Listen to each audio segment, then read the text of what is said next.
Hey everyone, I'm Jay Cohen. Today I'm going to show you all the secrets for perfect scrambled eggs. All right, we are just going to need some eggs, some cream, and some butter. Obviously salt, pepper. Crack in 3 eggs, which is exactly the number of eggs that I believe you should have for a scramble for one person. You can argue with me in the comments. Throw in 1 tablespoon of heavy cream, as well as a big old pinch of salt and some freshly cracked pepper.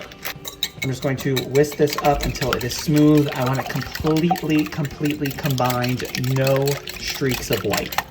I'm heating 1 tablespoon of butter over medium heat in a medium nonstick skillet. And once it just coats the bottom of the pan, I'm going to add in our eggs.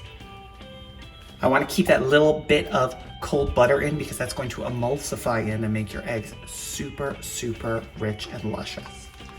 You want to keep stirring because that's what's going to get that small curd you're looking for perfect fluffy eggs. What we're going to do is the key part when you're making a scramble is pulling it off the heat probably about a minute before you think it's done, because the pan itself is so hot that it will carry over and finish cooking your eggs. And that is like right now.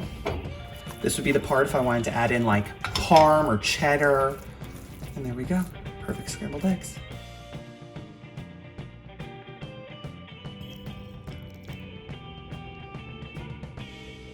Why make gross dry scrambled eggs ever again?